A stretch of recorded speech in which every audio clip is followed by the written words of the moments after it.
Here with me today are Sal, Matt, and Annie. All three are seniors in high school, and they're pretty impacted by what's going on right now with COVID-19 and the cancellation of school for the rest of the year here in Oregon and many other places across the country.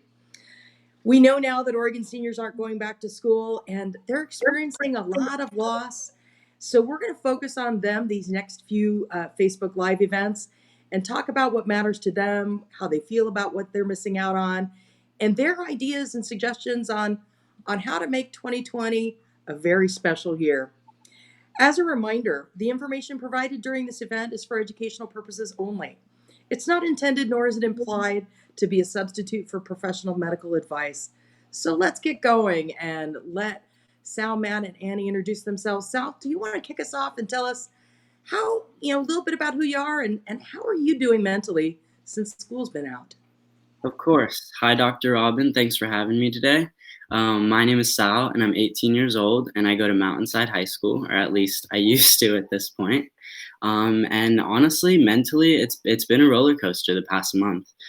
Since school got out, it was rough at first, but I took some time, and a mentor of mine told me that there were two ways to look at this crisis, and that we could use this time to grow and use this time to work on ourselves, or we could do the other option, and I'm battling the right side of it. That's great to hear. Matt, how about you? All right, hi, I'm Matt. I was a senior at Tualatin High School. It's been definitely interesting. I think it's like there's no other time. I think I've felt like this where, like it's every day is an up and down, high and low, and you don't know what you're gonna get. Your highs are kind of like the good days are when you have a really fun Zoom call and you had a nice online meeting. And then like your worst at is when you're just thinking about all the stuff that you missed out on. And I think it's like, I feel like some of the days that I felt most okay with it, a couple days later I think of something else and then I was like, oh, dang it. Like, so I think it's just been a really big mix, I think from like high to low. But again, I had one of my old friends and mentors from the Oregon Association of Student Councils told me almost as soon as it happened, it's like give yourself some time. You have the right to feel sad about things, but if your priorities don't change, if your priorities are the same as they were a month ago, you're doing something wrong. There's a bigger picture that we have to look at. You have if you're grateful enough to be able to stay home, if you have time to be able to, try things that are new for you, go for it. If you're comfortable at home, be thankful for that. But think of the bigger picture that other people might not have, that same gift. That's a smart mentor. Annie, how about you? So I used to be a senior at LaSalle. I feel kind of like I was talking to my friend about this. It feels like we're like in Groundhog Day where everything's kind of like the same and like over and over again and it's all blending together. But I guess like it's kind of been like a good time to realize like what I'm grateful for and how I'm going to take care of the people around me and how other people are going to support me. And I think like it's a really weird time, but at least we're all experiencing it together. Like none of us are really alone in how we're feeling, which is like a nice thing to think about when we are having like those bad days where we're thinking about what we're missing out on. Wow. I want to take you back to last week when you learned once and for all that you wouldn't be going back to school and that things wouldn't be how you've thought about them for the last 12 years. What were you feeling the moment that you heard you wouldn't be going back? Well, it was really interesting because like I think everybody saw it coming, which was like the weird part where it's like California came first, and then Washington, and then at that point we were like, okay, like we know what's gonna happen. It was just we didn't know when, and I think like right when it happened, things were happening so fast. Like I got emails from my teachers all in one day, like the communications director reached out to people in like ASBs at Tigard and Tualatin, like, hey, can you like talk to this person about this? Like, can you give us a statement about how do you feel? And it's like there's a lot of moving pieces with very little time to process it. Um, and still, even now, it's like really hard to believe that like, okay, this is actually happening. Um, it was just one of those things where it's like, okay, I knew it was gonna happen. I knew it was gonna happen. So when it happened, I didn't think I was gonna feel. And then the day after it happened, I woke up and I realized, like, yeah, this isn't a dream. Like, I'm not going back to school. And like, I had to like maybe 1 or 2 days to actually let it sink in, actually like think about, what that means. And I'm still even now, like, I don't know if I've really like gone back from that. It's been almost a week. I agree. And, although like in the back of our minds, like we all knew it was kind of coming, a lot of my friends and even I like still had that hope that like, hey, maybe we're going to get a couple more weeks of school. Maybe we're going to get to go back, see our friends. Like hopefully graduation's going to happen and hopefully we can still do it at a later time during summer. But all of that coming together, it was definitely a rush of emotions and it was hard to deal with at first. And like, I don't think you can blame any high schooler for like really taking that hit and like going through it and like taking the time to like get what they need to get done and just process everything that happened. Yeah, I definitely agree. It didn't feel real. Like, there were a lot of people making jokes about it, like, oh, we're gonna have our prom online or whatever, and then it actually like became a reality. And it was like really weird to kind of get that news and accept it. Like, my school didn't say anything to us until like a couple days later, so we all kind of just heard about it from each other, the news. Wow. So it was like it was just really strange. And like I went to school like that day, like just by myself. I just drove to school and like I kind of just sat in the empty parking lot in my old parking spot, and it was like it was really weird to think like that was all our last days of school and we didn't even know it. Like we just left school and we didn't know that that was like our last time ever going to high school again. And it was like I don't know. I still feel like I'm kind of in denial about it. Like I'm still like, oh, maybe we'll go back. I don't know. Yeah, I was thinking about that, like, like the last day of school, like what I spent my time doing on the last day of school. Like, did I really just spend my last day of school like doing that? Like, I like, it was a really interesting day because we had planned. I'm part of the student union at Tigard and Tualatin High School, and we planned this really really interesting day that we were gonna do. It was called the Unity Day. It Yeah. was really, it was super interesting. We were gonna like take out an entire instructional day, and we are just gonna focus on like student workshops, student speakers, all focused around like hate speech because there was a problem for the last few years in our district, and nothing was being done about it. So we were like, we're gonna take a whole day and we're gonna make it like one big conference for students. It's not gonna be school. It's gonna be like all student focused, all student led. And it was we were gonna start it at Tigard, and then a month later we're gonna do it at Tualatin. And I was at Tigard High School. I go to Tualatin, but I was at Tigard High School when it was happening. And we got 15 minutes into it before over the speakers they said, it's canceled. We can't do it. Like, it's canceled. Go back to class. Students didn't even bring their backpacks or anything. Teachers prepared for months without having that as an instructional day. In a matter of minutes, it was all canceled and they were told to go back to class because they said no assemblies. And some of the workshops were going to have like 500 plus students in them. And so, we had like people at the school that were watching it from outside, community members, and all of a sudden it was just canceled. And so like I had to skip my first period, which was like one of my favorite classes, and then I go back to the school, and then the whole school just feels like a fever dream because we spent like the last 4 months planning this and it wasn't happening. And then it was just like all one day of kind of just messing around, everything's lighthearted, and then that was like my last day of school. And I was like, did I really spend it like that? Like, I don't know. Yeah, we had a fake graduation as a joke. We were like, we're not gonna graduate, so let's do graduation on our last day. And now it might be real. So it was like really weird. One especially reoccurring theme that I've heard around my school, and it's interesting because Mountainside is a brand new school, so our class would Yeah. have been the first senior class to graduate. So a lot of students were, like going through the fact that like we kind of built up when we were seniors, sort of for the last 3 years, and like finally, right as we're about to hit the finish line, they were like, oh well, like we did all this for nothing. And like I really just want to push the fact that like no, like all of your work is still valid. You still worked really hard the past 4 years and you still deserve a graduation and a diploma. And even though that might not come to fruition, like you've grown so much over the past few years and that's going to stay with you and follow you into your future. That's a really, really important point, and it brings me to my next question. Graduation in and of itself. How are your schools handling your credits? I mean, do you know? Are you going to graduate? Are there still things you have to do? My school, they just said if you were passing your classes, so D or above, by March 13th, then you are good.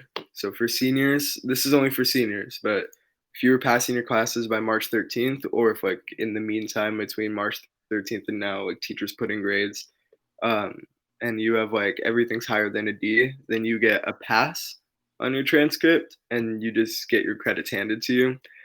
Um, for everybody else, they're doing distance learning.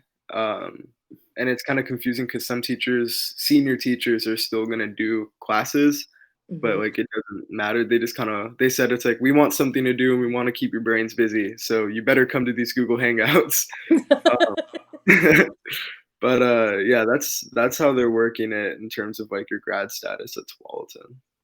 Beaverton School District also had the same conclusion, and they also waived. We needed 40 hours of community service to graduate, and they waived that, as well as we had to have some career learning experiences that not everybody had time to finish. So they also waived those so that every student could graduate. How about at LaSalle? My school's like already like online kind of, so because we all have use iPads, so we're just like doing school like normal until after AP testing, I think, for seniors. Will any of this impact your college acceptance, your college decisions? Are colleges accepting passes as valid? I believe Oregon school. I know for a fact Oregon schools are waiving this past semester for students' transcripts as like a like they're like trying to be like helpful for students. Um, and I think California did something similar with the UC schools. But like in terms of like going to college, like before school was canceled, I already committed to university, so we're good. Where are you going?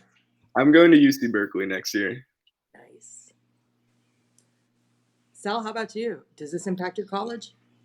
I got all of my acceptances right at the start of spring, or actually, a lot of them were right after the stay in order, and like after school had been canceled. So I haven't heard much about whether like they're gonna accept it or not. But since this is a global issue and a nationwide issue, I'm assuming a lot of colleges will waive the last semester, or at least accept passing grades, as well as I also received a couple letters from colleges saying, "Hey, we're dedicated to starting on time. We're gonna take this on a day by day, week by week basis. But like our commitment is first to our students, and we're gonna do everything we can to make sure that you guys can step in on the first day of school." Have you decided where you're going? Yeah, I'm going to the University of San Francisco, and I'm really excited. That's super cool. Annie, how about you? I'm going to Seattle U. I know like a lot of people like we're planning on visiting colleges during like spring break and stuff, and I've talked to a lot of people and like they aren't really sure where they're going yet because like that was gonna kind of make the decision for them, and I think like that's like another thing that sucks too because I know like it sucks to like lose our senior year, but it also sucks to feel like unsure about next year too. Right.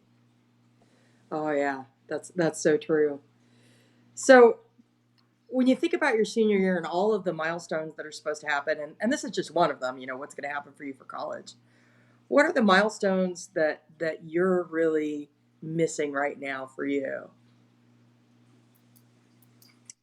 I had like a retreat that is like a big thing at my school. Like you go on junior year, and then you can help out during senior year. And right when like quarantine hit, that was like when I was supposed to go on it. So that like kind of sucked. And I think like the thing that I miss is like just like that last semester with your friends and like just going to school every day and like having that feeling of like second semester senior year is supposed to be like the best part, and like it sucks to kind of lose that part of it, and that was like something that I was looking forward to. Yeah. I agree with that. As well as like student leadership, student government has been a really big part of my life over the past few years. And something I was really excited for was like sitting on the other side of the interviewing table and being able to pass on the torch to the younger grades. And as confident as I am that they're going to step up and do a great job, it is kind of sad that like we're going to miss out on getting to pass the torch onto them. Oh, that those are actually what about things like spring sports, or are you sports? Were you involved in sports? Are you missing out on those? I am not personally athletically gifted. However, I was talking to a lot of my friends, and it is really something difficult for them if they were doing a spring sport, especially a fellow friend of mine.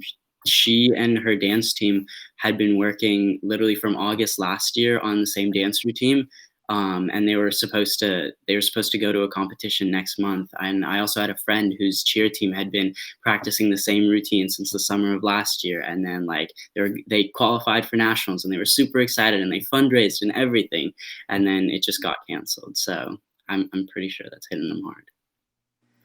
Matt, we're talking about what are those things, those milestones you're missing out on that you're thinking about.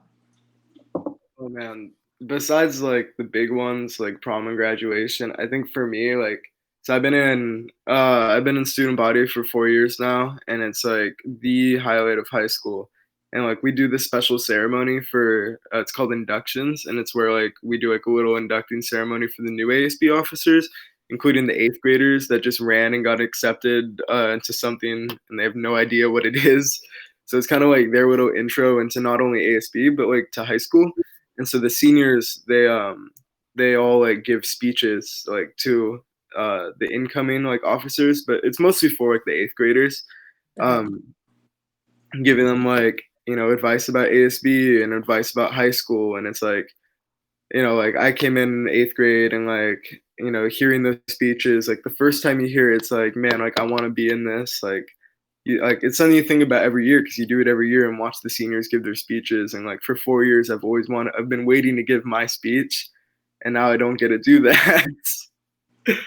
And so I don't know. We're gonna try to find a way to still have an inducting ceremony. I don't know when it's gonna be or how we're gonna do it, whether it's online or not. But like I think all of the seniors feel the same way that we want to write our letters and like do that kind of thing. Yeah, that's got to be rough. I think that sounds like a worthy Zoom call, though. Yeah, yeah. I actually, and that's one of the things that, when you think about these milestone events, how are you starting to think about how you pivot those to something that can still be meaningful to you? I mean, I see people, my kids go to Westland High School. I have two seniors at Westland High School. And there's a Facebook group of parents going, "Oh, we should like put signs in our lawn and let's have a virtual prom." And I'm like, "Stop it, stop it," because the ideas that come from us as parents um, aren't the ideas that are going to be meaningful for you. So when you think about the things and the experiences, and I think prom's a great example, how do you think about doing that? Is that something you do virtually? Is it something that maybe you do it in mid-July? What is it? Personally, I would rather like wait everything off and do it the way it was, because like prom isn't the same if you're like alone in your room and everyone's like Zoom calling each other and playing music. But like my school put out a poll yesterday to let us vote, like would we rather have something virtual or risk like delaying it and possibly not having it at all if the quarantine like goes on longer than we expected. And honestly, like I'd rather just risk it and like have it in person and still kind of feel like it's a little bit normal, rather than do it virtually. I heard of some universities, like the student organizations, are planning proms for incoming freshmen so that like they still have their prom because everybody's going to come in the same boat. Yeah. Seniors that missed out on it, and so like they're talking about doing something like that, which I love. Like honestly, like I would almost take that over like a senior prom with my class like a year from now. Like I think I don't know. I feel like sometimes the big one, graduation, where it's like some people want to do it like a year from now, how it should have been, and I'm just thinking like I feel like I would just be taken away from the class of 21. Like then they have two graduating classes, and then they don't have their special time, and we missed out. But like I don't want to take away from another class. I don't want to have them miss out on being the special ones. We talked about doing like a drive-through graduation, and I'm still in love with this idea. I'm picturing like a bus loop of cars, principals taking like trash picker upper like clamps and like handing diplomas through the window, little picture there, drive around, go down a long street like parade style with teachers on the sides in their cars, gauntlet, clapping, like could be like 20 minutes, but like I will take that. I That's just a want to pretty wear good the cap idea. and gown. I just want to wear the cap and gown. How about you? What are you thinking about, Sal?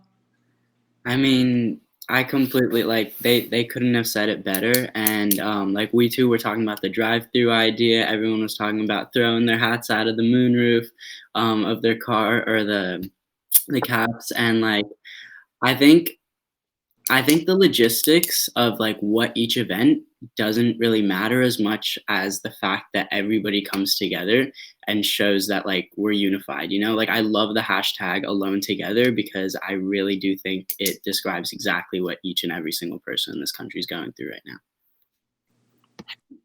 That's a really great point. When you talk about being alone together, I personally I can't stand the term social distancing. I think that's wrong.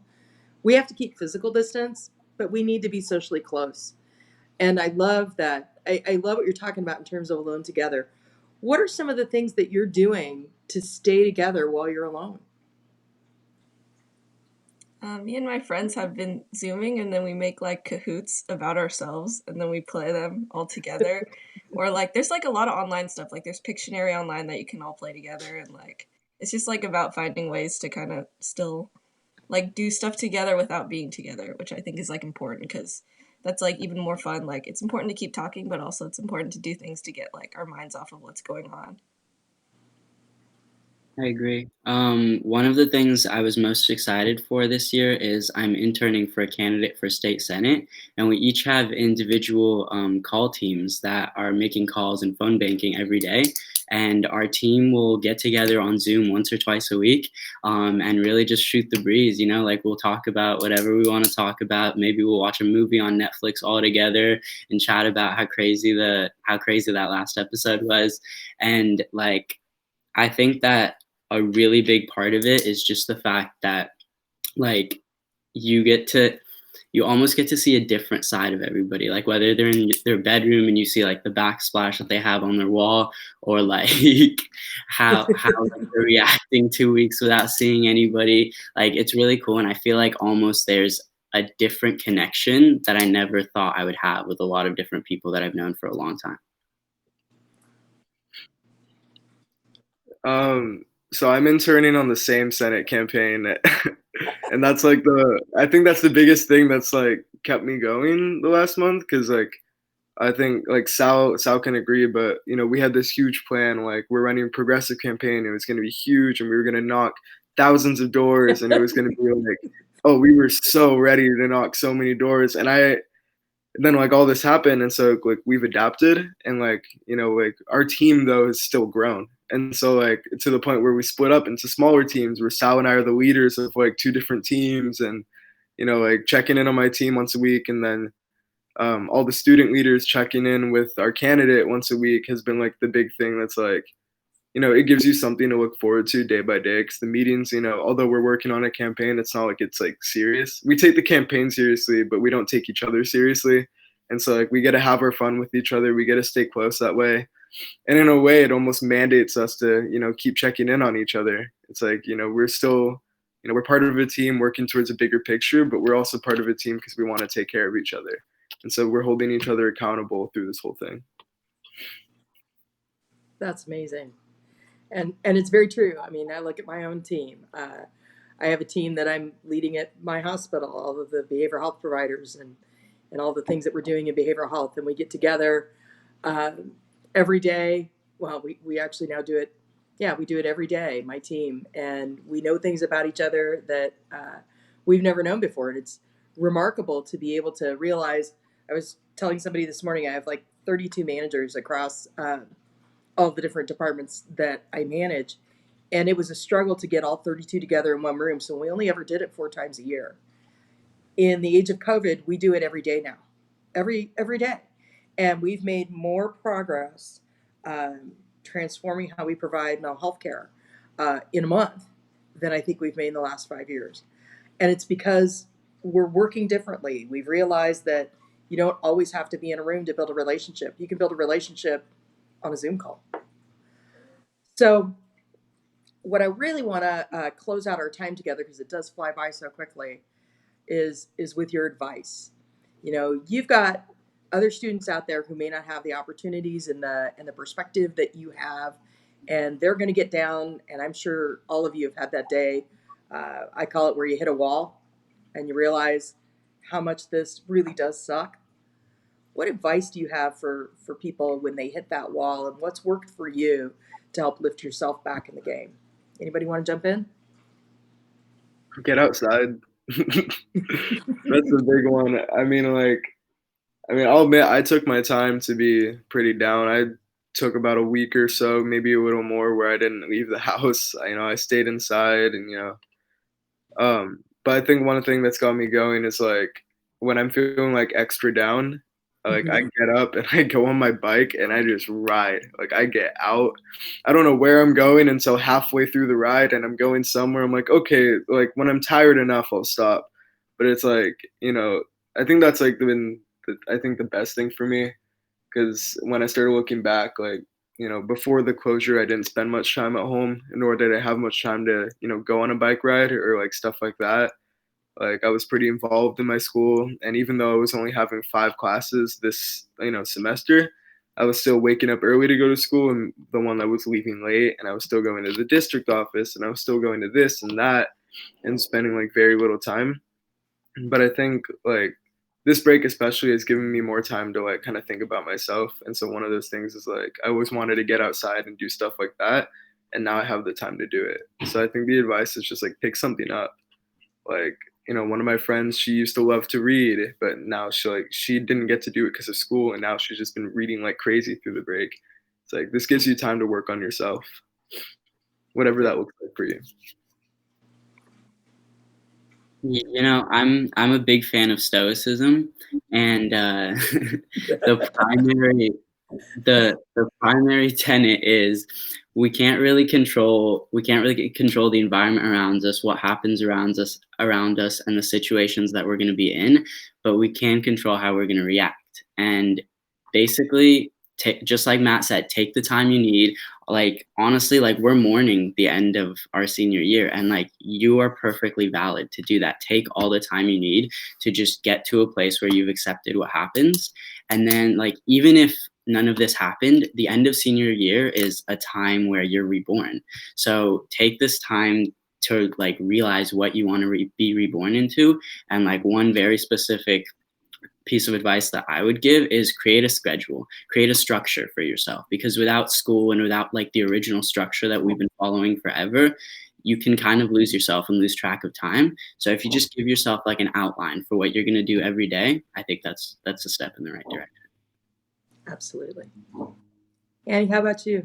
Yeah, I mean, you guys are like totally right and like on the nose about like what we should be doing, and that's like I totally agree with that. Like I think like a really important thing is like it might feel like this time has been like taken away from you, but like you can take it back by like doing things and like starting projects and trying to figure out like what you can do to make this time yours, and just like take care of each other. And it's okay to let someone else do something for you, and like it's okay to open up and feel sad about it, even if like there's a lot of crazy stuff happening that seems bigger than what we're dealing with. It's still valid to kind of feel really down about what you lost, and yeah, just take care of each other.